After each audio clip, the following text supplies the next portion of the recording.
What's up, everybody? Yeah. This is my most Ooh. This is really don't the mic, man. This is my most fun stream ever. In the fact that I am getting the chance to do this with my daughter. I am Matt Aguilar. Obviously, you know me as follow me on comic book or just have dealt with all of my weird puns and golden girls talk on social media, and for that I apologize. But this is my wonderful here you go, sweetie, get into the camera a little bit. There you go, you see yourself. This is my wonderful daughter, and here, let me move this for you. This is my wonderful daughter Ember, light of my life here. And I wanted to make, like, look, I haven't been on my YouTube channel and like I actually looked at it. It was 3 years ago. It was the last time I actually did this, which is kind of crazy. So I thought, hey, if we're kicking this off again, And I have the jacket on. then we're gonna do it with Ember as my official first guest, and we're gonna do it. And he's gonna ask me questions. That's right.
Your Facebook Live, you can't. Is it not?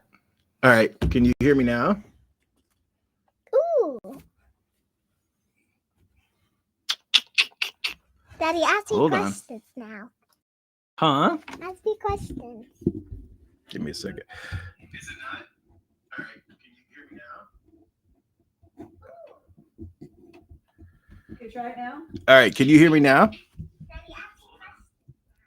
Yeah, you're hearing me, babe. Yay! Okay, so it turns out you hit the volume on my microphone, and that's it. Mine is volume. Now, in future streams, but in future streams, what are you doing? What is that even? In future streams, I will be adjusting my camera. Wow, thank you so much. I will be adjusting my camera so that you can actually see both of us without us having to, like, I'm like crouched under here because like I don't have a chair that's like big enough, tall it really quick, Dad. Tall enough for Ember to sit. Whoa, watch it. So I have a question. We're gonna kick this off correctly because we've already spent 10 minutes doing technical issues. That's good. You're fine. It's fine. All right. So I have a question for you. A really important question. Mine? Yes. A question for you. What? Finally. Okay, I would like to add that the technical issue we had was because you hit the button with your hand as you were moving stuff around. I I just want to point that out. Okay, so anyway, Oh my god. who is your favorite superhero right now? Right now? Yeah, period. Like right now? Like right now. Like right now. That was a George Lopez quote. Oh man. Well, here you can look this way. You're good. Look this way and just tell me. You don't have to find them, even though you probably could if you wanted to. But can I do any superhero? Yeah, any superhero. Or when it's by itself or whatever. Yeah, any superhero. DC, Marvel, could be like Spider-Man, Ghost Spider, it could be Superman, could be Wonder Woman. Wonder Woman? And Ghost Spider. And Ghost Spider. You know, Ghost Spider just got a new costume. Yeah, it's pretty cool. Snazzy. Yeah, she did. And then Superman. And, so Wonder Woman and then Superman. No, wait. So is it Ghost Spider and then Wonder Woman? Or is it Wonder Woman and Ghost Spider? I don't know why I keep doing my answer. Who was it? It's Wonder Woman and then Ghost Spider. And then Ghost Spider. And then Superman. Yeah. Wait, no. It's Wonder Woman, Superman, then Ghost Spider. Okay. Of course. So now that we've got that very important question out of the way, second important question. Okay. Who is your favorite? Dad, you don't have to look at me.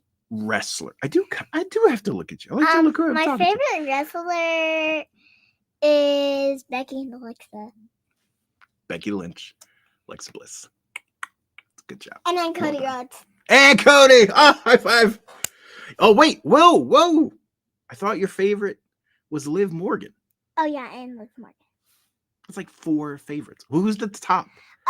Like the one that you start with. Yeah, the one like your favorite right now. It doesn't have to be all time. It can be right now. Liv Morgan. Liv Morgan. But she's my all-time one. She is your all-time? And yeah. Whoa. And that's impressive. And then also just love that and then Alexa. And then Alexa. And then Cody Rhodes. And then Cody Rhodes. And then Becky. And then Bianca. And then Bianca. Yay! You have good taste. Ember has very good wrestler taste. Yeah. That's all I'm saying. Who's my top? Who's my favorite? I would say Cody Rhodes. Cody Rhodes, yeah. Cody. I do love Cody. Also love Becky. Always and forever. Who's your favorite superhero? Favorite superhero? Superman? Oh, man. But one of yours is Superman. One of yours is Superman. My favorite of all time? Yes. Is it Green Lantern, Superman, whoever that guy is? I don't know his name. It's probably Batman? Kyle Rayner, Green Lantern, and Captain Marvel. They alternate spots. They kind of, depending on the day, they kind of alternate spots. What? And then also, shout out to Darkhawk and Cardiac. Daddy, can I show them the bracelets? I don't know if the camera will reach down that far. No, I can just lift it up. I don't think so, baby. No, I can. Now you can hold them up, yes. Like you'd have to take it off your foot and then hold it up. That's fine. Yeah, you could do that. But outside of that, I don't think again, I've jerry-rigged this a little bit. I'm gonna have to fix it in future times. Oh shit, there you go. Oh, look at that. Those are her bracelets. We got pink and purple. Very nice. But my second favorite color is green. But I don't second favorite color is green? Yeah. Okay. Pink, green, and then purple. And then black, and then red. Now, I have 2 more questions for you. Okay. And then 2 more? 2 more questions for you. They're all very important. These are all very important. Okay. Question. Who is your favorite Golden Girl? Golden Girl? Yeah. We have Dorothy, Rose, Blanche, Sophia. Blanche. You're a Blanche fan. Very nice. Blanche is classy. I think classy, right? You can say classy. Kind of. Yeah. I like Blanche and then Sophia. Sophia's my favorite. And then Rose. Because Sophia will like run you over with a car if you test her, and that's yeah. By the way, can we just say props to Nathan Fillion for basing Green Lantern? Yes, that was my last question. My last question was Monster High. Who is your favorite Monster High character? Well, oh yeah, you can do that. I don't know why I didn't think of that before. You can totally do that. Here, pull this way. There you go. I get you. Get your pretty face. Okay. That's really? Okay. All right. Who's your favorite Monster High? Dracula, Frankie, then Abby, and then Claudine. Okay, hold on. Sorry. Say Dracula. Draculara. Okay. Draculara. Who's next? Frankie. Frankie Stein. Love it. Who's third? Abby. Abby. No, I almost said Abby Cadabby. Abby Abominable. Yes. And four? Claudine. Claudine. Is it Claudine Wolf? Is that her full name? Yeah. I think it's her full Claudine. name. Look at me. Claudine Wolf Kathleen. Oh. I made that up. Why the hitting? I don't understand why. Why did you gave a compliment and then you hit me? I don't understand. So final question. I know I said you only had two and then I added one, but Daddy's not good at math. So final question. This is the final question. Okay. What is one thing you would like to tell everybody about? Like something cool you like. Ooh. Could be anything. Again. Yeah, just something you want to talk to somebody about and say how cool it is. Even something I wear. Yeah. Yeah, it could be like a shirt or pants or hat. What do you want to tell people? Could I tell them about like someone that you have on your shelf? Sure, you could tell them about someone that's on my shelf. Who do you got? Who are you looking at? We got biker mice up there. We got Blackpink for life. We got Power Rangers.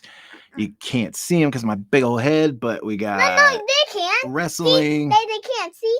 Oh yeah, they can see. Yeah, we got Green Lanterns up there. There's more stuff, but I'd have to move the camera. I kind of really like the Who? The Who? one with wings. Oh, Spider Woman. And then I like her. No, her. Who? And then I like her. Go. I like her.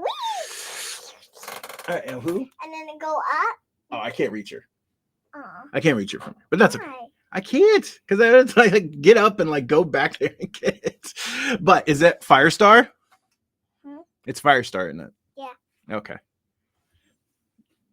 Oh, you gotta hold it right here. So there you go. Okay. It's not that kind of change. Hey! Hey, quit! Quit! Now, All right. Yes. Okay, Munchkin Bear. I have another question. Well, okay, you got one more question? What's the question? So, wait, you have to ask one more question. I have to ask one more Yeah. question? Okay. Let's see. Whoa, you all right? Hey, here's the question. Please don't fall. there's the question. Please don't hurt yourself. That question. Okay. All right, what's the question? I wanted to say like someone on your shelf or something. Oh, you want me to say like who's my favorite on my shelf right now? And then you talk, and then you ask it to me, and then they ask it you, and then we all. Okay, now I'm confused. I'm a little confused. You say you have one thing that you want to talk about. What is it? The Power Rangers. Power Rangers? Mm-hmm. Now, who's your we can spotlight the newest addition to the collection, which is the Yellow Ranger. Where's my figure there? There. Yellow Ranger right there. Just very nice. But can I talk about all the ones too? Well, you can talk about one because that's what we have time for. Oh, but I have two. Okay, talk two. Fine, it's two. I like the Pink Ranger. You like the Pink Ranger? But Wait, you like the Bad guy. You like the Ranger Slayer? Yeah, you do. You like Ranger Slayer. That's right. I'm so proud. And then I like. Shout out to. And Ryan then Parrott. I like. And then very nice Dino Fury Green. That's right. We rep Dino Fury and Cosmic Fury in this house, son. Power Rangers, always. I love Dino Fury and Cosmic Fury. So good. I needed more Cosmic Fury. Is it dark in here, or is it just me? It is dark in here because of the lighting, but that's so the camera can see us and stuff. I know it can get a lot brighter in here. All right, kiddo. I got to do the next phase of the show. What's the next phase? The next phase of the show is I'm going to bring on a guest, and then we're going to be talking about a bunch of comic stuff and gaming stuff and wrestling stuff. But I wanted to start off this I had one more question. next era on YouTube I with you. had one more question. One more, and then we gotta wrap it. Okay. Okay. What is that last question? Um. You ask me whatever you want. about one of the Green Lanterns. About one of the Green Lanterns. Yeah. Like, what about the Green Lanterns? I kind of like the girl. You like the girl Green Lantern? Mm-hmm. Trying to think of which girl. Oh, the one I gave you, Jessica Cruz, who is one of my favorite lanterns. Yes, very nice. Yeah. Ember has come around to really digging the Green Lantern. I feel like it took you a minute. What?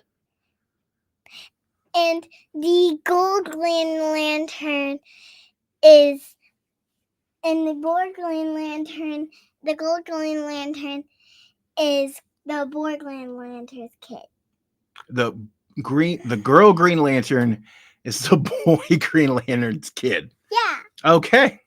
I did not know that. Did you know that? I think we just rewrote like canon. I think we just did our own retcon. Bye. Okay, go ahead, go that way. As the thing. That is my amazing Munchkin. Mwah. It's my wonderful Ember, and I am so glad that she's gonna be popping in from time to time, and that's awesome. Thank you, sweetheart. Go find mommy out there. Oh, thank you so much. You did great. By the way, that was Ember's first podcast streaming appearance. Bye. Bye. Love you, kiddo. All right, let me restructure this a little bit here so I can get my all zoomies all done. All right. And then I will here, hold on a second. Let me bring on in my buddy. Give me just a second. Here you go. And that'll give me time to bring that on. By the way, that was that's a little bit of a dream of mine. So thank you everyone for sticking around for that. And that was awesome. That's something I never thought I'd have the chance to do. And it's pretty cool, gotta say. All right. Okay, so let me do this. There we go. Boom. Yes, Branton. All right. Boom. Look at that. Look at that. What's up, Damon? Oh, magic. Oh man, thank you so much for jumping on. You are the best. I follow Comic Corner on a weekly basis and love what you guys are doing over there. So I appreciate it. And of course all of everyone in the Agent of Fandom family. We adore you guys and love your support for Comic Book Nation for years. So sincere appreciation there. But thank you for jumping on with me, buddy. Oh, of course. I'm always here to talk nerdy things, and that includes everything. It includes everything. Yeah, I know. And that's why I thought you would be the perfect person for me to go over my list of things. So we talk about a lot of things on Comic Book Nation, but there's only what do we have, an hour and a half show, and there's always so much to cover from breaking news and things that we don't have time to go over every single thing, and a bunch of stuff hit. And while I know you will probably cover some of this on next week's Comic Corner and things, there were some things I just wanted to get another comic fan's insight on. But first, what have you been up to?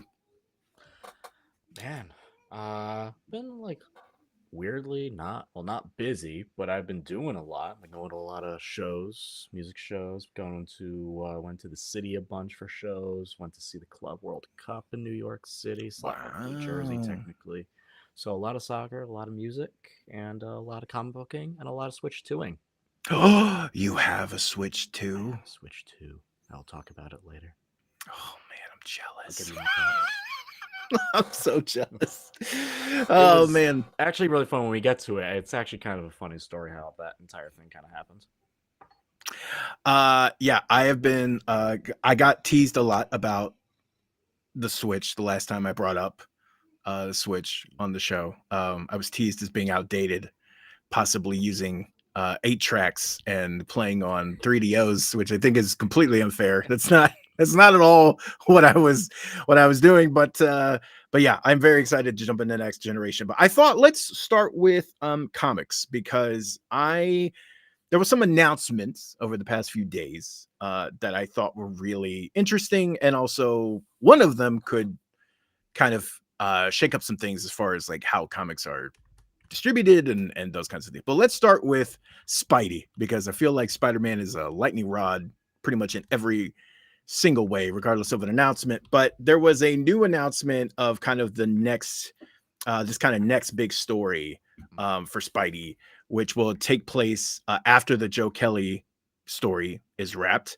And this one is going to continue to be Joe Kelly, but we're splitting Spider-Man, and he's kind of pulling his own Superman when Superman got split in the two people. But Spidey's going to be split, and one version is going to be jumping into a space adventure, while the other version is going to be on Earth and kind of with less of a conscience. I don't want to say evil, but like less of a conscience and stuff. And so we're going to get kind of these two versions of Peter Parker.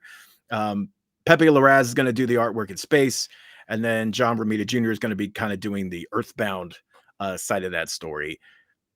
And it's interesting because look, I bring up Superman because that's the easy comparison to make, because he was literally split into a red and a blue version. But like, this is a little bit different. We have seen this with Spider-Man, though. Superior Spider-Man was, in a sense, a little bit of that, right? When someone else is in your body, but you see a different version of Spidey. And we've also seen Spidey lean to it in other stories, maybe though not in the case of a literally split into two people. What do you think of this? Oh man, Clone Saga 2.0 question mark? You know, like, all right, sure, more Spidey books. I guess in a way, this is like how you kind of get like a best of both worlds, where you have the people like, I just want Spidey to be street level. It's like, well, fine. We have that one. Well, I want Spidey to do new things. Okay, we're going to go in this direction. So give the fans both, and hopefully one of them works out. It's just the Spider Office right now is what it is in a lot of ways. Like, we're bringing back Gwen Stacy, question mark. Yay, no Paul in the picture here, I suppose. So that's a good thing for Yay, no Spider-Man Paul fans. Poor Paul. And MJ is still Venom over here. It's just things are weird in the Spider world. So let's go really weird and split them in two and throw one half of them in space. Sure, why not? It seems it's really hard because like I don't like I don't like to bag on Marvel too much. Like, I feel like I have been lately, and it's not intentional because like that's not really my thing. I don't like to just beat up on something I'm not liking. I mean, I have been known in the past, like if I'm really not digging a book, even in a couple years ago, there was a book I was reviewing month in, month out, and I was just like, I felt like it was like after like the 4th or 5th issue, I'm like, this book's not connecting with me. And I feel like every review of mine is just beating the snot out of it. Like, I'm just harping on the same thing. right person Right. for this. So I went I did that. I was kind of like, I'm gonna like take myself off. Like, I literally was like, nah, I'm gonna like let's switch it over. Let's swap a different book for something else, and like let's just, because I feel like at a certain point you know whether or not a book is for you, and it's not even that like, oh, you just don't like it. It might literally be a book that just doesn't appeal to your sensibilities or is for your audience or whatever. So like at some point I feel like there is diminishing returns as far as just like me feeling like a worthwhile reviewer if I'm just kicking something every single month, and I'm like, I don't feel like that's beneficial to anyone, the book nor me. I don't seek out to write negative things. I write them if it happens, but like I don't seek out to be like, oh yeah, I just want to beat up on a comic this week. Like, what's the book? Give me a book. I don't do that. So Marvel right now has not been appealing as much to me, aside from a few key books, and a lot of those happen to be in the Ultimate Universe. Spider-Man is one of those books, and even when Spidey is just decent, like that's a win for me sometimes, just because it hasn't connected with me in so long.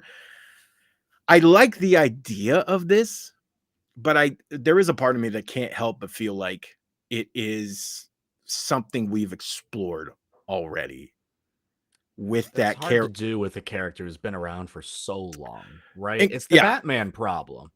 It's almost a Superman problem when it comes to like those long time legacy characters, and you're sticking with it, like especially with Peter Parker and almost with Batman. Like we're so stuck with so many characters where we're just afraid to push them to that next thing of where they should be in their lives. And I think that's one of the many reasons why so many people love Ultimate Spider-Man, because that's like where people think Peter Parker, like the Peter Parker, should be in his life in main continuity. He should be a dad with kids, married to Mary Jane and everything. And Batman, for some people, like should maybe starting to think about stepping down, letting Damian genuinely start to take over, right? Because when you're not progressing the character, you're gonna sit and you're gonna spend, you're gonna cycle. Yeah. You're gonna keep telling the same stories. Oh, we're gonna keep Peter like in his late 20s forever, being single forever. Maybe we'll throw Black Cat in there for like 2 months. Oh, they have a fling and it's over. We'll come back to it by the end of the year. Don't you worry, right? Like I think when it comes to a lot of the characters, you just want to see advancement progression. And that's something like I really appreciate with like Iman Vellani when she took over on Ms. Marvel, and she's talking editorial like, well, we want her to stay in high school forever, essentially. And she's like, but I want her in college, right? Like my generation, like her generation are in college at that point. The people who connected to her when they were young are going through that, and she wants that character to be a representative of that. And I think that should be the case for a lot of characters. And Agreed. I understand why you kind of want to keep things in a certain spot. It's like how we visualize, it's how we see them. But when it comes to a story, it's you're either going to progress or we're going to see that, like you said, we've seen this before. Here we go again. Both slightly different shade of paint. Yeah, I feel the same way. I feel like, and it also doesn't help that right now I feel like Superman is doing this so incredibly well. Yes. From a variety of series and different storylines. The Superman family is actually, I don't even think as strong, is stronger than it has ever been. Agreed. You look across the way. We're going to talk about Crypto Book later that like gave me all the feels, but like Supergirl is kicking. Action Comics and some of the stuff they're doing there with the Superman family, really good. The Superman mainline book, really good. Superman Unlimited comes in, does some really interesting stuff. Like and then also you have the stuff that's happening at World's Finest. Like Superman as an entity is hitting right now. And so it just makes it painfully clear. And I think Batman's like more of a mixed bag because like Batman was really high because like I mean he's still high to a degree, right? Because like Absolute Batman's still rocking. Absolute Batman's doing some great things. Some of the stuff in Detective is actually really interesting. The main Batman kind of taking a step down with the Hush stuff, but like before that and the Chip stuff was really good. So talk about taking a few steps back. It's kind of bringing down the average a little bit, but it's cool. Unfortunate. It's unfortunate. Yeah, it's unfortunate, but like even if you look at that, it's more of a mix. But even if you look back, 6 months, Batman was in really good shape. Still, it was in pretty decent shape, and so to look at that and then look at Spider-Man, and like right now, I'm more interested in just about every other Spider-Man character other than Spidey. I find Miles more interesting right now. I find Ghost Spider Gwen more interesting.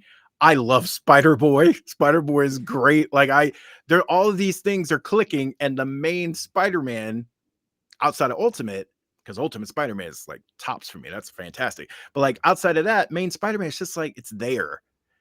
And seeing this is like, okay, at least they're taking swings. I like that. I like that it's not just I feel like we just got the thing of like, well, let's take Peter to his roots, back to his roots, and let's have him be jobless and let's be that. And I'm like, oh my God, like, Last what one are we started doing? like that too, and then Ah. we just cycle around. Yeah. So Cycle around, bring it back. at least they're taking swings. I like that we're doing something fun, kind of different. Pepe Larraz can draw, a balloon, and it just looks amazing. Like that, he's so talented. And I'm a little more hit and miss on Ramita, but I also think it's smart if you're gonna have Ramita on a book, make it the kind of grounded New York cityscape stuff. Like, And I does that respect work. Ramita because I do completely understand, like art is subjective. Yeah, But exactly. I completely understand also like the grind it is to get these books out. I'm pretty like Spider-Man's like a bi-monthly book too. Yeah. Like all of that out. Like I respect him just for that alone. There's also the outlier thing that we always have to consider when we're talking about Spider-Man. And I always make sure like it doesn't always come into play, but at a certain point you do have to take sales into account. Spider-Man is still sitting at the top.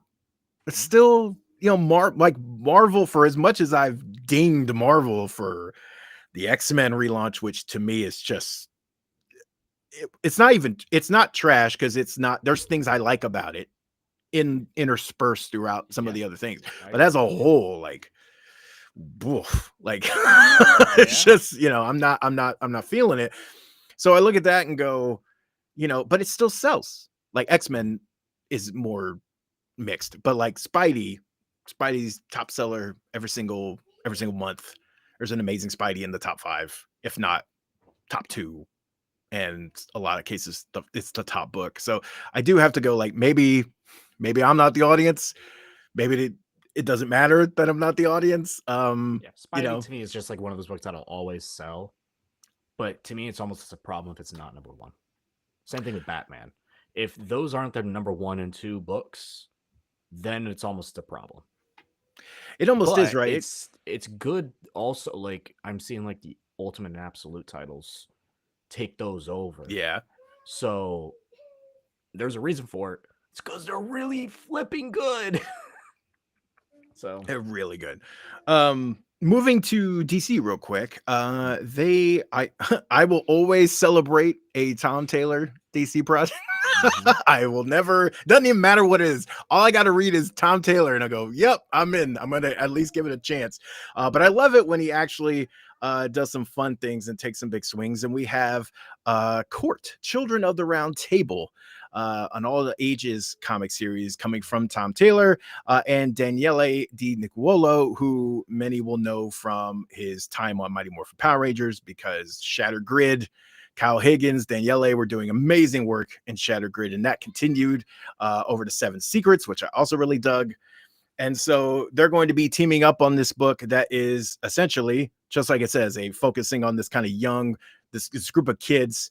They find the sword stuck in the stone, and then they all kind of gain these powers derived from Arthurian legend. And I am a sucker for anything King Arthur, and I'm a sucker for anything Robin Hood. So if it has one of those two things in it, I'm going to read it regardless. So putting this creative team on that, I don't know, I'm in. But what about you? I'm trying to remember, what was that book? It came out like a year or two ago. It was like the King Arthur lore, but with like a big twist. I want to say it was a Boom book. King Arthur. There was like a lot. Wait, Once and Future. Yes. Oh, one of my favorite series. See, so I like anything that's kind of like that, where it's like you take that concept, because I have that first volume. You take that concept and you put like a fresh little twist on it, and this has like the DC branding on it, maybe Vertigo. Like I don't really like. Did they label it? I don't know. I don't think there's like an official label on it. I just know it's DC. It's straight up like, DC. Okay. Yeah, like side, like none of their like side brands or anything. Yeah, straight up DC. So it's nice to see that they're kind of like taking a big swing with something that's pretty fresh, has nothing really to do with any of the big trinity of characters, and you do something new. But you kind of put under the DC label, and who knows where they can go for that. Exactly. Also, DC has been killing it with their middle grade graphic novels for like years. Yes. Their Teen Titans series by Cami Garcia and Piccolo, just like Gabriel Piccolo, fantastic. You should absolutely read those. And then a new one's coming to actually like join the whole team. Like it's gonna be awesome. But all of theirs, I have a couple of those. Lois Lane too. That one was fun. Where's this? Oh, this one right here. Which do I have two of them? Hold on. I'm going to pull this from me. If you haven't read if you're looking for a Green Lantern book to kick you off, Green Lantern Legacy was a great one. They did an Oracle one a while back that was also fantastic. So, yeah, they have so many great books, and they've always gone out of their way to cater to that audience. Like they actually release regular things. So I'm glad that like we're still seeing that within the main line too. Like it's not just sequestered over here. That brings us to reading comics, which is something we all love to do, but we all do it in a myriad of ways. I make it to the comic shop to get variant covers, typically in trades. That's kind of where most of my comic patronage is actually just in collectibles. That's pretty much that's how I contribute to the comic stores. But then I buy a lot of comics digitally. Or I use I have a DC Unlimited account, right? So like I have a couple different ways digital stuff, and I used to do stuff heavily in the Comixology when it was an actual usable app. and not just you're on Kindle now, kids. Yeah, when it wasn't literally just a button extension of what Amazon already does, when it was its own app, and the guided view was brilliant, everything worked, and it was its own ecosystem. I used Comixology all the time. And then when they moved over to Amazon, I tried, and it just, I still do it because I have an Amazon Prime account, right? So it's so easy to just let me click it over. But I've never, it stopped kind of being my complete home for digital comics. I just I never really found another one. And now we have a new player in the space. So some of the creators behind Distillery, who make amazing comics, really a fan of theirs, have kind of finally pulled the curtain away from this project they've been working on. And let me make sure I get the name correctly. Neon Ichiban is the new digital comics and manga platform.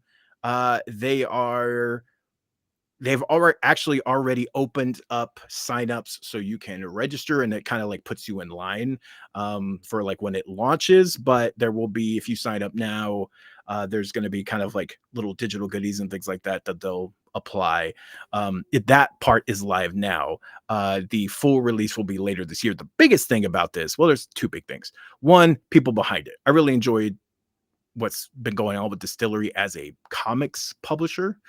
And their books, they take big chances. They take a lot of big swings, and I've really liked a lot of their stuff. So that's one. But number two is that this service already has a lot of key players built in already. They are going to have DC, Marvel, Dark Horse, obviously their own Distillery products, Kodansha, Oni Press, and Vault Comics from day one.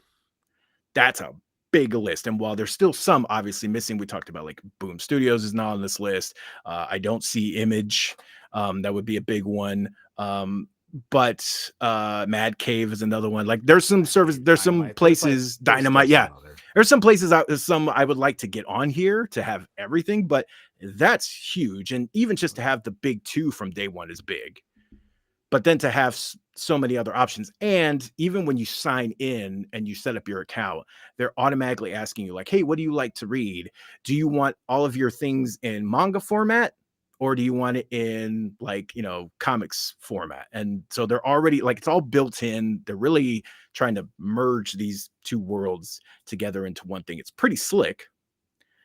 And as long as it, my big thing is I've been looking for kind of another place to just hey, when I want to buy a digital book, where can I go? I want a one-stop shop that I can get almost everything and just have it show up in my account and be able to access it on my phone. And there will be an app, I believe. I don't know if you can buy things buy the comics within the app yet, because I haven't seen the app. So I don't know how that functionality will work. But That's a pretty big deal, especially if they can pull it off and it looks slick and they keep it kind of from becoming this kind of just corporate extension, which is what happened in Comixology. What do you feel about this? I'm a pretty big proponent of like physical comics, going to your comic shop and all of that. But I absolutely also understand not everyone has that luxury, whether it's like location or whatnot.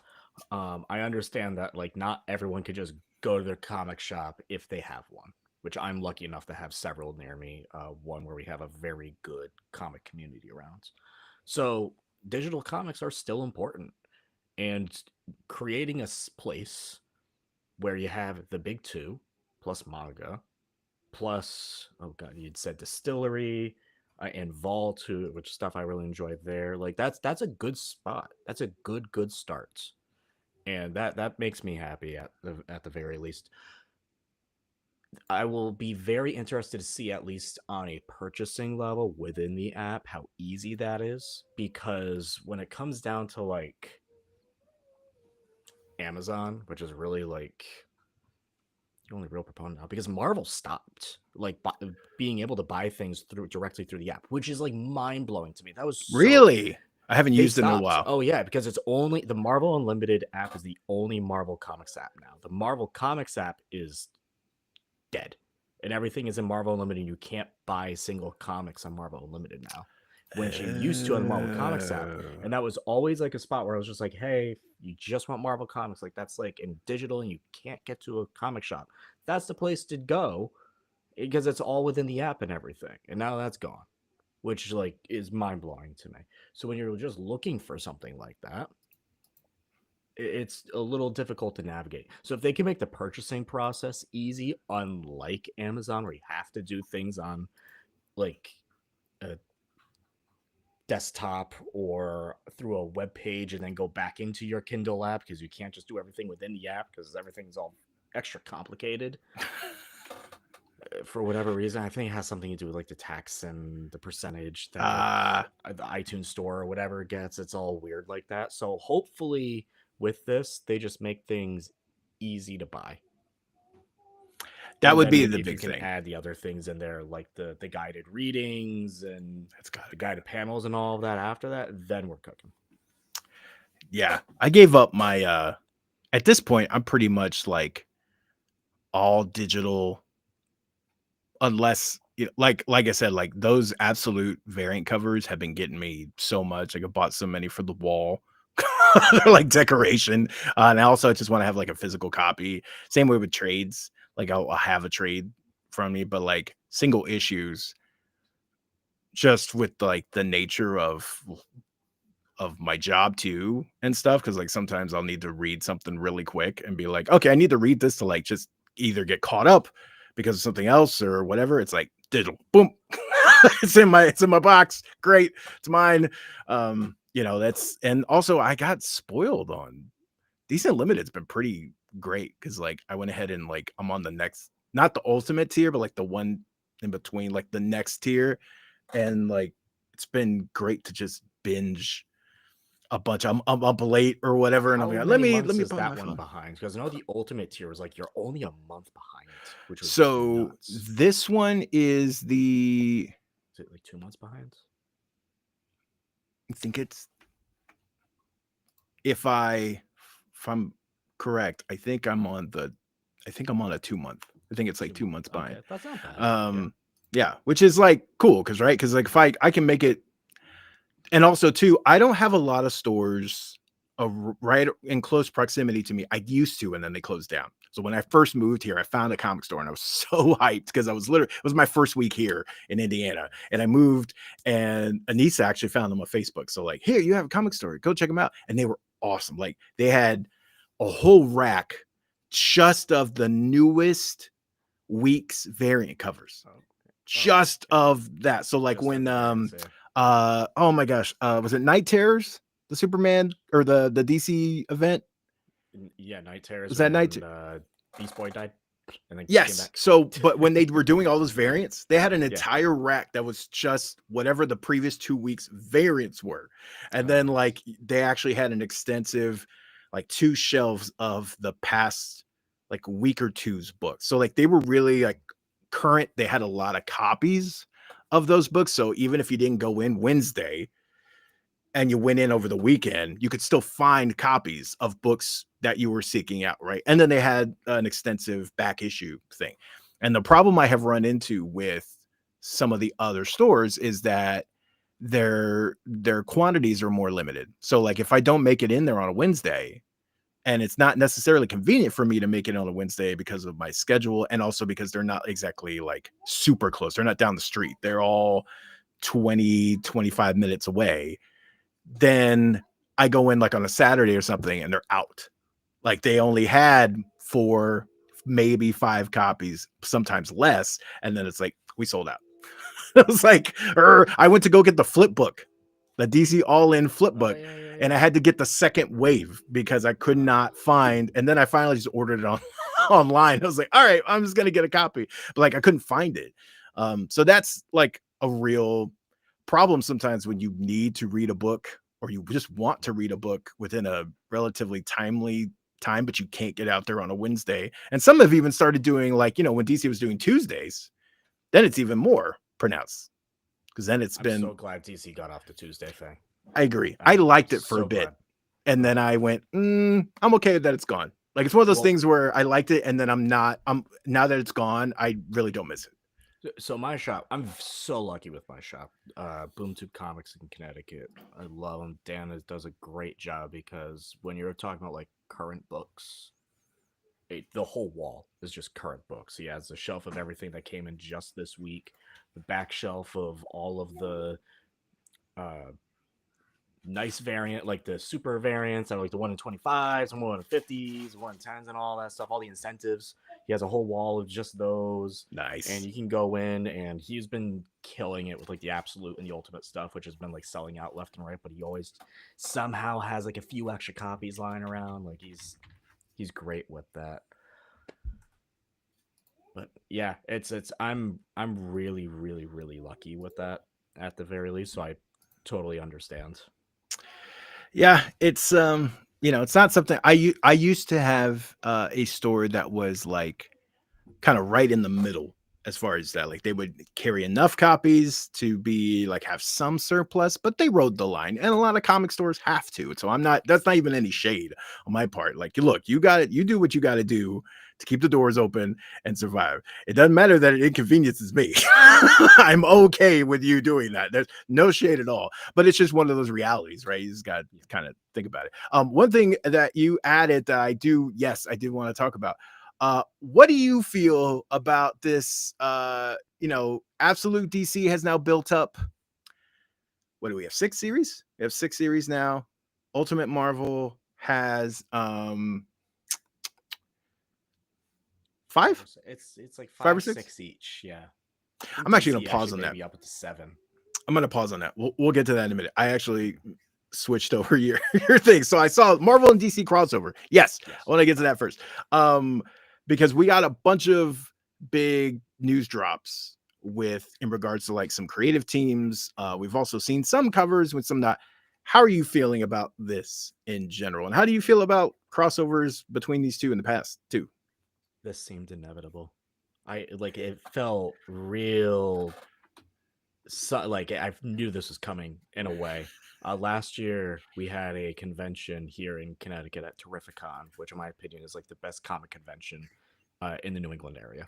Like comic convention. We had CB Cebulski show up and we had Jim Lee show up on the same day. And they handed out the Jim Lee posters. Like you had to be one of the first 200 people to get this. They only did like 200 of them. I have it, and they both signed it. It's the Jim Lee Marvel DC crossover like little mini poster, and they both signed it on there. And I'm just kind of looking at this and like all like the Marvel DC stuff, and it's Jim Lee who's very friendly with the Marvel folks, and him and Cebulski have a good relationship. I'm just like, this is inevitable. Like something like this just felt like this was coming a lot sooner than expected. I'm not gonna lie, because the ultimate and the absolute stuff to me have just been such a big, amazing lift on comics right now that didn't feel like we needed this. Right. Like this to me felt like, I don't want to say like a red button oh crap type of thing where it's like we need to do this, but that's kind of what it felt like they were waiting for, and they're just doing it now. So cool. I'm just more kind of thinking about it. It's like, okay, we have Batman, Deadpool, even though it's more of just kind of like a big 64-page issue that also has Jeff and Crypto, which I'm very excited about. That's a great combo. And Kelly Thompson, Guri Hero are teaming up to do that one. And also, oh god, what is it? Green Arrow and who? I saw it was Green Lantern. Arrow and it's gonna bother me. Hold on. You expect Hawkeye, and it wasn't Hawkeye. No. I heard rumors also of a Winter Soldier Red Hood. I don't know if that one's like legit or that was just some yabbling on social media, but that one was a perfect one. So so we have Daredevil, Green Arrow, then we have Deadpool, Daredevil, Batman, Green Arrow. Oh, so that's pretty good. Captain America, Wonder Woman. Oh, okay. Those are the third. Yeah. Oh, and of course Jeff and Crypto. Those are the 4 that I know of so far. Which is pretty number one, the Thompson thing. That's yeah, I'm so excited for that. It's amazing. But I was gonna ask you this. I was gonna ask you a question. Yeah. A lot of questions. I was gonna ask you. Give me 2 characters, one Marvel, one DC. You want to see a crossover of? Ooh. Putting you on the spot. You said 1 or 2? Just one, like one Marvel, one DC. Like, One what's Marvel. your dream crossover from all of this? Because Oh, in the end, like right now, like when it comes to like all this, like I'm fine with it. I didn't think that like this was needed, but I'm fine with it. Sure, looks like it'll be fun, and I get to see Jeff and Crypto team up. So hell yeah! Oh man, you know what rule? I would love to see a Green Lantern Captain Marvel. Ooh, Because that's a good one. Because I think number one, depending on the Green Lantern you put in there, it changes completely, right? If you put Hal, that actually might make a great story because they both have those backgrounds where that might fit really well and they get each other. You could also stick Kyle in there if you want something completely different just from his sensibilities. John Stewart's military guy in there. Like the story changes completely depending on who it is. And so like, I mean, geez, that would be cool for even just, it'd be kind of neat if we just had like her interacting with the core. And so you got her interacting with all of them because like, I would love to see her and Joe. You know, like but it's like there's so much of that. I think there's a lot of crossover there, even though it might not seem like it at first. Like her origin story, her background, and there's actually a lot of similarities there. And they both have this kind of big cosmic power, but they act very differently. So that would be fun for me. On the flip side, it would probably be Zatanna, and then Scarlet Witch. Oh, that'd be fun. I'd like to see magic and very different applications of magic. I don't want to see Doctor Strange because I find Doctor Strange boring. I know. Here's the thing. Comparatively, I think Scarlet Witch is just much more interesting as a character and a concept than Doctor Strange is. I don't know. Like I love the Captain Marvel Doctor Strange mix of stories, but you know that was mostly because like Did you I like ever Carol. read? This is what really like not sold me, but like made me be like, yes, Doctor Strange. Did you read Jason Aaron's Doctor Strange? Who was the artist? Remind me. 1 second. It's somewhere down there. It's a story when Doctor Strange lost his magic and all of magic was starting to get lost. Yes. Yeah. Yes. And he like at one point, like the Scarlet Witch had a shotgun. It was great. And it's like to me, like I really liked well, number one, Chris Bachalo I will follow on every type of book that he does, but that Doctor Strange run is fantastic. But I think like you have to build all of the other stuff around Doctor Strange, and that has to kind of be the stuff to draw me in and make it interesting. If I'm just looking at Doctor Strange as a character and the circumstances or the other things is like that there was a whole run, right? Was the weight of magic, the cost of magic, what that means. That's really interesting. But if you just take all that away and you go, is Doctor Strange interesting? Meh. It's kind of just a blank slate, and then all the other stuff makes him interesting. So like that's how I always feel about him as a character. But yeah, look, I would like that too. I just think Scarlet Witch would be fun, and Zatanna's a great character. So yeah, more Wanna magic. Hear mine real quick. You ready for Yeah. this? Give me Magic and Raven. Oh, that's great. Two characters who have very similar backstories who would just have an amazing vent session. That's awesome. That's fantastic. That actually needs to happen. Now I'm going to That'd be be a bummed. very nice vent book. That would be Who awesome. had the worst childhood? Seriously. And oh, by the way, you have this access to a demon dimension. I have my father is like the top team. Can you go live there? Like that would be great. That's a good pick. I love that. So I tabled the last thing, but let's get into it now. So what books have you been digging this week? Oh man, I was just gonna bring it up just to make sure I don't get myself sidetracked. What did I bring up first? Oh, The Ultimates, which is a book literally right It's a great behind me. book. I have been loving The Ultimates. What Dennis Camp has been doing with the world building of the Ultimate Universe is exactly what it needed, because I know Hickman kind of like came up with the idea with everything, with like the Maker, and then just kind of focused on the Spider-Man stuff, but he hasn't really been doing any of like the greater world building around any of it. Yeah. But Dennis Camp said, hold my beer, because golly, what a book, and what a drastic improvement from the original Ultimates, which that thing is not good. And this thing is amazing. This thing's amazing. I don't have a Captain America who is a terrible human being. I have a Captain America who is Captain America. We brought back Jim Hammond. Yeah.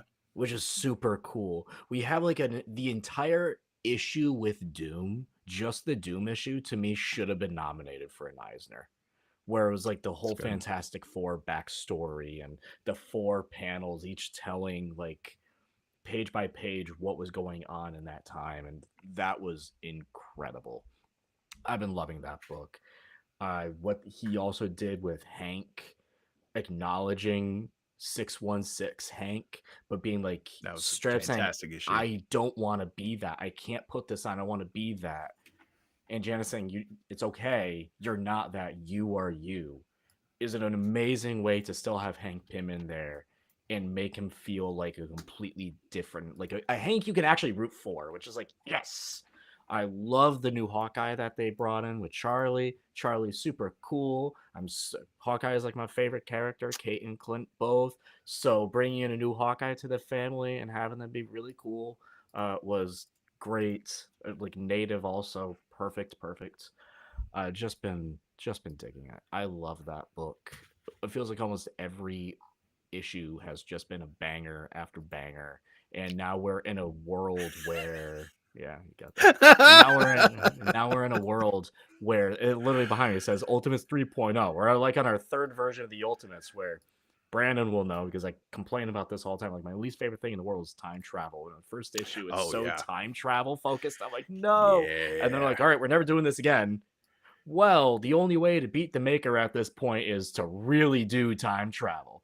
So we're going all in on it and making it like so weird and convoluted. Like there's no rules at this point in this book, and I love it for that. So hats off to Dennis Camp. I've been loving the Ultimates. Have you felt the same?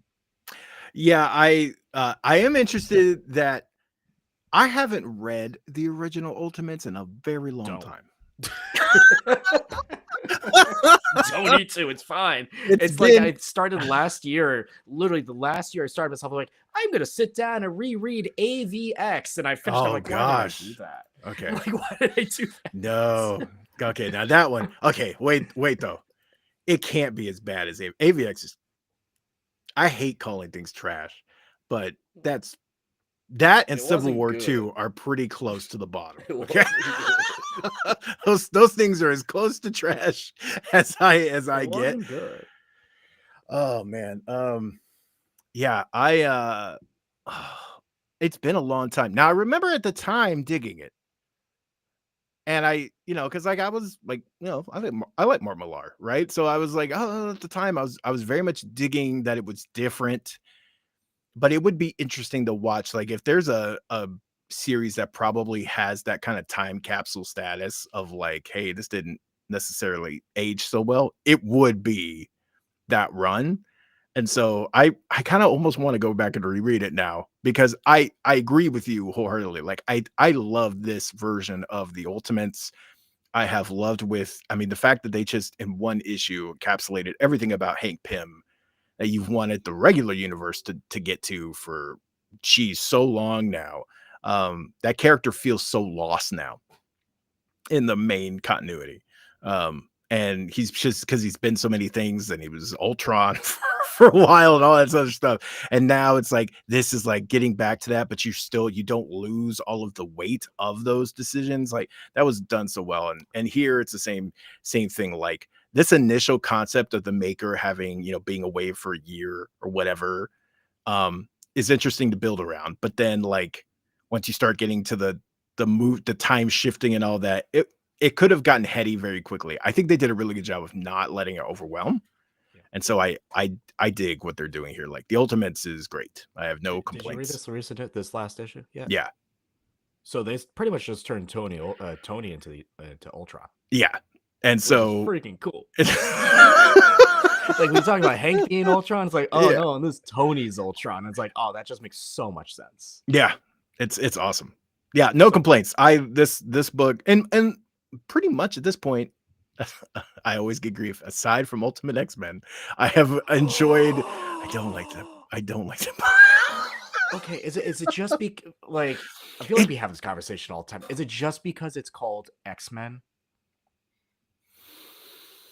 If I called it anything else, if I called it like Ultimate Mutants, Ultimate Runaways.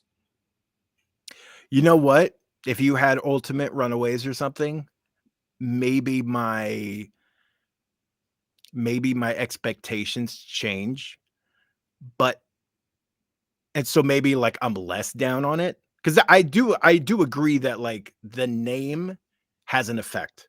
The fact that it is called Ultimate X-Men and I go in there expecting Ultimate X-Men or some sort of version of that, and I've never gotten that. That does have an effect. That said, I just don't find the book very interesting. I think that's ultimately what it is for me. I'm not really enjoying the story. And if you took the X-Men out of it, I do think my expectations change. So maybe I'm a little less hard on it, but I don't think it changes what's not working for me, which is that I'm not gravitating towards these characters aside from maybe like one, like I don't know. I'm just not invested. Like and also compared to everything else that's happening in the Ultimate Universe that is so compelling, this one just sits over here and is like, it's kind of how I feel about Absolute Flash right now. It's like Absolute Flash is not doing it for me. And Absolute Flash is not doing it for me. I've actually, this last issue, like, really sold me on Absolute Flash. And the book that isn't doing it for me in the Absolute Universe is Absolute Green Lantern. Oh, that hurts my soul. I'm so sorry. Hurts my soul. But you know what's funny? Kofi was kind of like that on Green Lantern too. And then like this last issue kind of, I feel like brought him back into here. For me, part of it is that I'm just a giant Green Lantern fan. So I know I'm more akin to love something Green Lantern or not even more akin to love it. I'm less like I approach it with a little bit of a cushion there. So like I'm less like the bad stuff's going to stick out a little bit less to me, you know, because I enjoy the property and the brand and characters as a whole. That said, what we were talking about before, where it's like certain books aren't for me. Mhm. I feel like Absolute Flash is just not for me. And maybe that's just it. Like there's certain elements I love. Like I love the whole Grodd. That Oh, baby monkey I Grodd. Come that's on, every great. comic book should have a little baby monkey sidekick. That's great. I love that. But like everything, like the stuff about Wally, who's my favorite Flash. So we are in the right direction. At least it wasn't Barry Allen. And I was like, oh my gosh, please, just like no more Barry Allen. I'm really okay with no more Barry Allen. But like, well, at least it was Wally. Like it has all the ingredients there. The art's cool. I know what they're trying. Whereas like the first issue of Absolute Martian Manhunter, I was a little not underwhelmed, but I was a little like, I don't know if this book is clicking for me. But then once I had like issue 2, and especially like issue 3, That second issue of Absolute Martian Manhunter. It clicked. Yes. Yeah. It clicked. And I was like, okay, I know what you're going. My whole issue with the book is I can't get behind this guy. And that's literally part of the point of the book, is showing you how this alien is actually in a lot of ways more human, and it's bringing a human, like, okay, that's your point of the book. I understand. I'm along for the ride now. I got you. Flash, I understand what they're doing and what they're examining. I just don't. I find myself getting like, it's just kind of, I'm so like overwhelmed by like all the time shifting and the movement here and this, and I'm like, well, what am I actually able to like grab onto as far as like a character and caring about this person? And I just don't. All the other stuff is like cool. Ridden Wally, just I just like, very nah. anxious, very on edge. Yeah, I'm just like, nah. This last issue, I think it was issue 4 that just came out, because the first 3 issues is almost like the origin, and now we're kind of going into like him becoming Flash, is what it feels like this next arc is. So with Little Baby Monkey Grodd, what I appreciated, the first 3 issues are very chaotic. I love that. That's full title. Baby Monkey Grodd. Little Baby Monkey. What I appreciate about the introduction of Baby Monkey Grodd is that he grounds Wally, which is what Wally needed after those first 3 issues, because it can get confused. It's like, we're here, we're there. Okay, all of a sudden, we're so far in the future. Is this even a real reality at this point? Type of thing. Like, what's going on? And type of things. And Grodd like grounds him. So this last issue is very grounded, and I really appreciated that. And you bring in Linda and all these characters, and I'm like, yeah, this starts to feel more like a Wally book. This last issue. So I was a little like kind of 50-50. Like I enjoyed it, but I wasn't like loving it. This was the first Flash issue I think I loved. This is easily my favorite issue so far of Absolute Flash. I would just like to say, Brandon, I have said it before. But what I will say is that I do actually like time travel. I just don't like it here.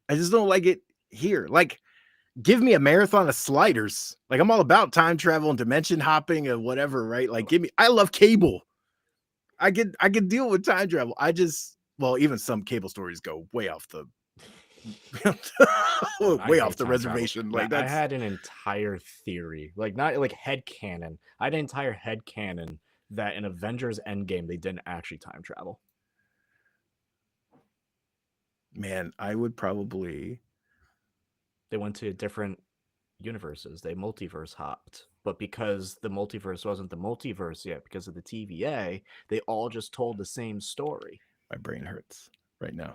See, this is so my they just problem. went to another universe, and they all just told the same story. But once Loki got kidnapped, the second that happened, boop, the actual multiverse was created. See, I would probably. That's my headcanon. I would probably have a better idea of that if I could ever watch the first half of Avengers Endgame again, because that movie is way too freaking long.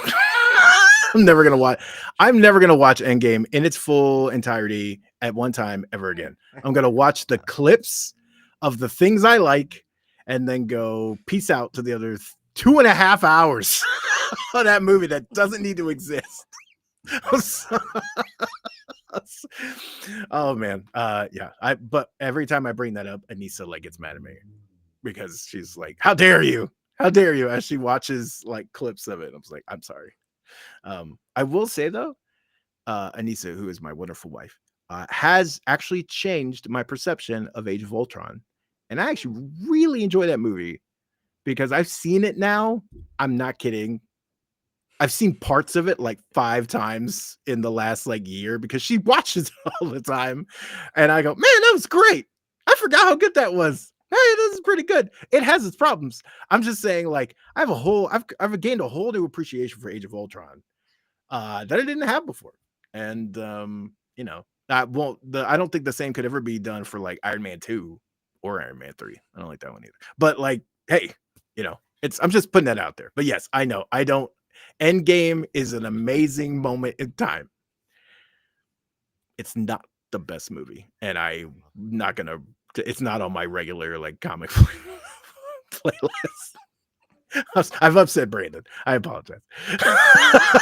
I'm so sorry. We have talked a while about comics, and this is exactly why I wanted Damon on the show. By the way, this show doesn't have a name yet. I'm just like doing these because I kind of want to and they're fun. And also I don't get to talk about as many things throughout the week of geekery. So thank you, number one, for jumping on and doing this with me. But yeah, I have no title or anything. I will figure all that out in due time. So real quick, because I do want to get you out of here and I have no schedule. It's Saturday. Thank you. See? Okay. See, there we go. Now we're talking some sense. Yeah, I don't think it's in my top 10 either. See, you know, Brandon, see, it's just making all the sense in the world here. Look at that. See, It's not right a there. dumpster fire. No, it's not. It's not a dumpster fire. No, That's Secret my Invasion favorite Clint is a Barton dumpster fire. line in the history of the MCU. It's the only time in the movies where Clint Barton actually sounded like Clint Barton. It was like, the sky's falling, I'm fighting robots, I got a bow and arrow. None of this makes sense. So I'm like, yes, Jeremy, that's something Clint would actually say. It's also, yeah, I didn't come around to Hawkeye until actually Hawkeye, the show. But I have come to like, I love the scene. Like some scenes there where they're like, they find themselves like some of the Hawkeye centric stuff. It's really good. I actually really enjoy it. I've come around on a lot of things with this movie. I want to get to Switch. So before we jump out here, you have had a Switch too. I am very jealous. What have you thought of the launch, number one, but also now that you've gotten some actual time with it, like how you feeling? Like you feeling your purchase, yay, purchase, nay? It's funny. We had an entire like live reaction to the Switch 2 when it was announced on the Agents of Fandom Network. And I remember when it was all done, I was like, oh, okay. Yeah, it's I was like, all right, yeah, it's a Switch Pro, whatever we wanted to call it. They made a new Switch. And I was like, yeah, you know, maybe I'll get it, maybe I won't. It was release day, it was launch day. It was like noon or whatever. And I'm just like, oh, let me just look to see if one's available. There's some available near me. Let me go get one. And I did. And let me tell you this, Matt. Is it an upgrade in pretty much every way, shape, and form? Yes, it is. So good, yay for $200 more in the original system. I hope it is, right? Like, good, you did that part. The magnetic Joy-Cons are like, I could just take those things off and put them back on all day. It's fantastic. Satisfying click. So it's the most it is the most satisfying thing I have like put my hands on easily all year. The system is much more powerful. It is much faster. I've been able to go back and play Pokemon Scarlet and Violet again, and the game actually runs how it always was supposed to. So 2 years and an extra something $100 later, we did it, everyone. The game finally works, and it's finally what it's supposed to be. Yay! I've been playing a lot of Mario Kart World. And it's a very fun game. the open world aspect to me is like whatever. I don't ever find myself like just doing the open world driving, which is like one of the selling points of the game. To me, that's not the selling point of the game. What is the knockout mode, which is like a 24 person knockout mode. And the cool thing, which is part of the open world, is all the courses are connected to each other. So you can start on this course, you do like a lap, and then it's like you literally do a beeline to the next one. When you hit that beeline, that's a checkpoint. If you make it, you keep going. There's no loading screen. If Oh, you cool. don't, you're out, right? So it goes 24 to 20 to 16, 12, 8. Like it goes down. You have a bunch of different checkpoints to hit as it whittles down.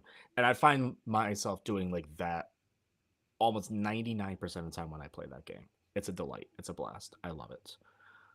My only downside with it is because it is running games that are much more powerful than the original Switch games, the battery on it lasts like maybe 3 to 4 hours. Like if you're playing like a heavy duty game, that could be anything from Mario Kart World to Cyberpunk, which I think can actually. I was gonna which ask. is crazy.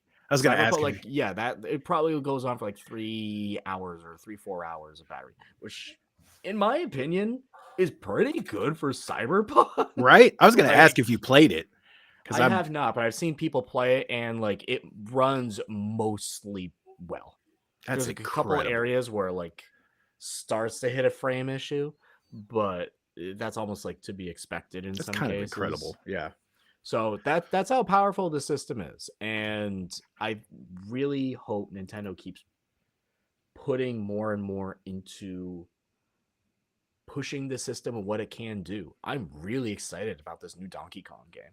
Oh yeah, because right now the only proper true launch game that's an exclusive to Switch 2 is Mario Kart World. So everyone's just playing it because that's really the only game right now. And then in July we get the Donkey Kong game, which is essentially Mario Odyssey, but with Donkey Kong. And I'm in on it. I was gonna say, it looks fun. But you're in. And then when does Metroid come out? When does Metroid come out? Later this year. There's no date on that yet. So maybe like a December release. Boy. I mean, here's the thing though. Launches are super weird that way because like, has any system really had more than like 2 first party? Yes. What was it? Like I agree with that. Like okay. Yeah, no, like that's the thing. Like, what was it? Because why did I miss that on the Switch system? really only has 1 game. I'm like, well, yeah, it just released 2 weeks ago. Give it like a month, and I'll have 2 big games. Give it 2 months, I'll have 3. It's like they're doing like the 1 game a month thing. Because I can't remember a system that had more than 2. And now I might be blanking on something, but like even like I know the PlayStation didn't. It was Game Day, and then it was it Crash? Yeah, that was out at the beginning of that. PS2 had what was the big first party PS2 one? I know that like all the jokes were I kept hearing. Was it Zone of the Enders? Yes, it was Zone of the Enders because I bought that game at launch. So Zone of the Enders, and then which was actually kind of cool. Was it Fantagraphics, the fireworks one? It was a fireworks one, and then the Bouncer was out shortly after that, and we all know how that didn't turn out that great. I'm trying to think. Dreamcast obviously had Sonic Adventure. I think Dreamcast is one of the stronger ones. Nintendo 64 PS5 release, like it was really just like the Spider-Man Miles Morales, Spider-Man Miles Morales continuation. 360. Like if you go through, it's kind of hard to find a launch that had more than 2 really strong first party things. They had a lot of third party, but I think combined, if you look at all the third party support they've received, they actually have a pretty strong lineup. They made sure to have a bunch of like, hey, stuff like Scarlet, where it was like, hey, this runs really well. If you haven't bought it yet, you can play it, and it's really nice. They have the GameCube collection. It's good. I think that's a pretty serviceable lineup. Aside from the fact that like it would have been nice to have one more, like more, like Metroid. If Metroid could have been ready, that would have been the best 1-2 punch. Yeah, I think like I mean, to me, like if this Donkey Kong game was ready, because it's last Switch, it was like Breath of the Wild and Odyssey came out like just after. Yeah.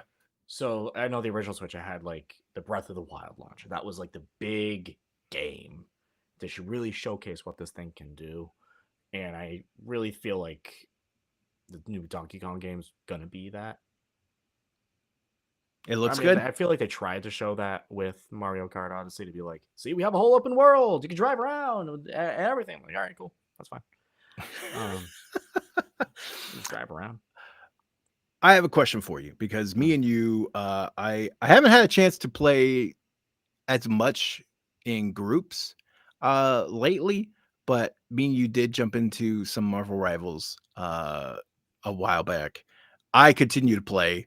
The season 2.5 came out. Ultron's here. I just have a question for you. Do you like Ultron? No. Yeah.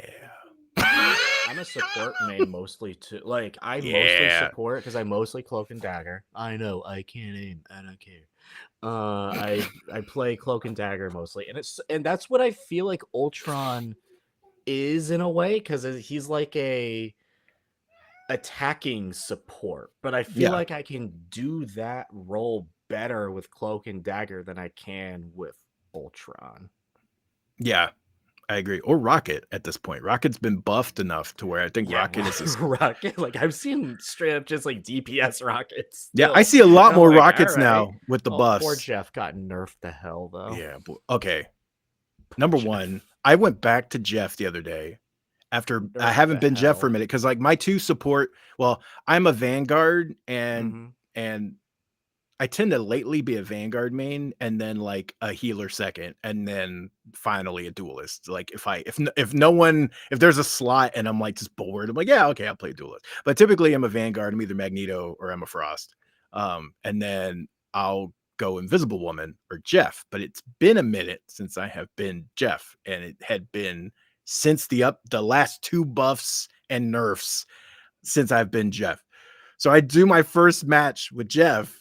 And like, I'm getting used to the fact that it's not unlimited anymore, that he can't go under for unlimited time. It's the little timer and you got to go back up. So I was getting used to that already. I was like, oh, okay, and I heard about it. So I knew it going in, but like, still like, it's different to play it. You're used to, I've always controlled Jeff since launch. So I'm used to that. Then I had to get used to the 3 bubbles because you can only do 3 bubbles now. And then like, you have to wait for it to recharge. What the hell is this? Then the healing is fine. His actual healing spray is fine. Like his spray, they actually nerfed it. It's not as good as it used to. It's not as good, but it's still like they didn't nerf like the distance or like anything like that. So you can still heal from far away and stuff. And like his movement in general things, they didn't cut off the climbing, so you can still wall climb. But again, you still have the timer now. And then trying to link up with a Storm to do the Jeff NATO is a giant pain because you both have to, because there's this little window. And because I remember I saw a Storm and she was like, I felt like she was a Storm player. I felt like she was waiting for me. And then I heard her do her cry. And I was like, I'm not close enough. So I'm like, I'm literally leaping into the midst of, I'm going to get killed in the middle of everybody just so I can do this dumb thing. And then the timing still didn't work. So then we both do our things separate. It's not cool. I die because obviously I'm going to die. I had just bought the new skin too. So like I looked fly. Jeff was like wearing the vacay outfit. It's got the lay on.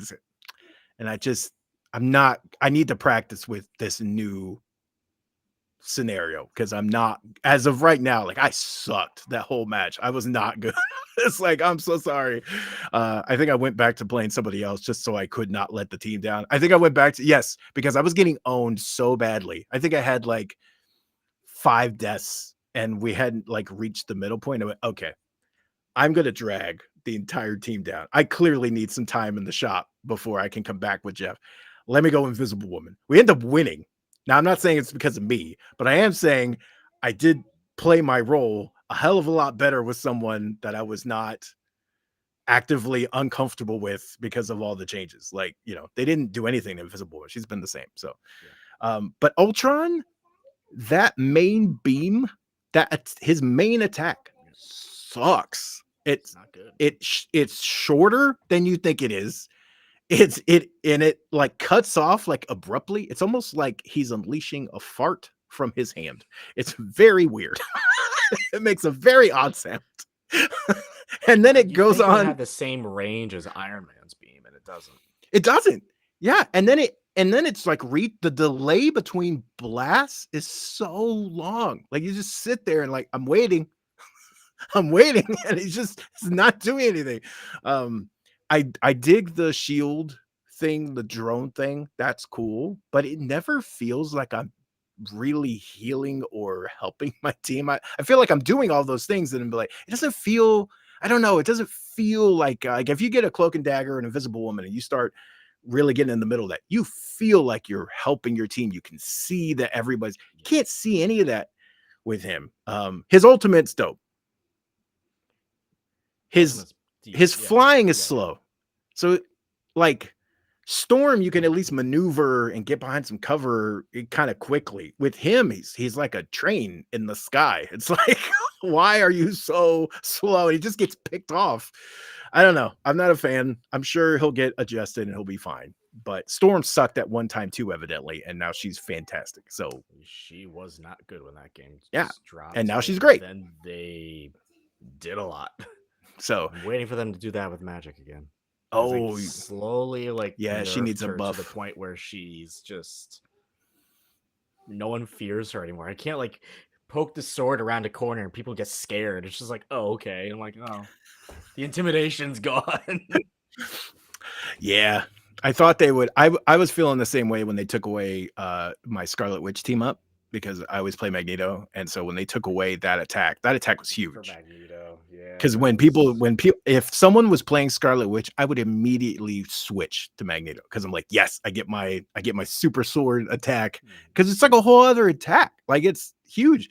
And when they took it away, I thought really like I would suffer, but then they buffed his damage just enough, his regular damage, so like it kind of makes up for it, and so I haven't felt the sting of that nearly as much. I don't like the Emma Frost team up much. I forget to use it. The one where like he makes holograms and so on. I kind of forget to use it, but like he's still good. So the game is fine, and I'm curious to see what we do with season 3. I still have to finish some of the battle chest stuff. Put it on the Switch, ladies and gentlemen. I can run it. There you go. Crazy if it's on the Switch. I'll sell my PlayStation if that thing goes on the Switch. What? I would. Don't sell your PlayStation. Then we can't play together. Oh, that's true. That made me sad. We could. We just wouldn't be able to voice chat. Made me sad. Well, before we finish up here, one last thing I want to get your thoughts on. The John Cena heel turn. What do you think? How you feeling? Did you hear the pipe bomb? Outside of yesterday. I was gonna say, did you hear the pipe bomb? That was the first time in this entire heel run where I'm like, this didn't feel terrible. Like, that was good. More of that, please. It's a good pipe bomb. Yes. And he waved at the camera. That was great. He did a lot of word for word pipe bomb, like especially at the beginning. Love that. But everything prior to that has not been good. No, it's not even that it's not been good. It's just been so. It's not. And also, here's my problem though with this, is that you get a great promo. The mannerisms fantastic. He calls out Claudio, Matt Cardona, Nick Nemeth, all these people. Fantastic, great. And then he's put the hero through a table. He's hit him with this long soliloquy, battered and bruised him. The good guy in this situation. The good guy. The good guy. And we just had that reinforced last week because he's like, hey, we switched roles, all that. And then they cheered him. He said, I'm the greatest of all time. And the crowd, are crowds just like losing like concept points? I don't know. I don't understand. Certain guys and certain wrestlers that just should never go heel or never go face. And the second they're like, we're doing a John Cena heel turn, I'm like, I don't know if this is gonna work. It can't. They won't boo him. They won't. No, they will. Like, it just won't. Never. And now, that's. I mean, like, and look, I give John all the credit. number one, I don't think it was like, and we've seen reports, right? Like this wasn't like him bringing this concept thing, but he's like, yeah, I'll run with that. I'm trying to challenge. Like he's always open to that stuff, and like let's do it.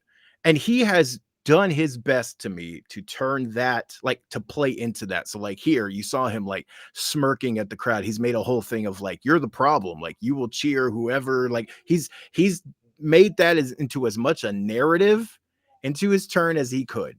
But ultimately, like when you stand there and you celebrate, you lift the title and you go, the best in the world, whatever, a greatest of all time, they're supposed to boo you or say Cena sucks.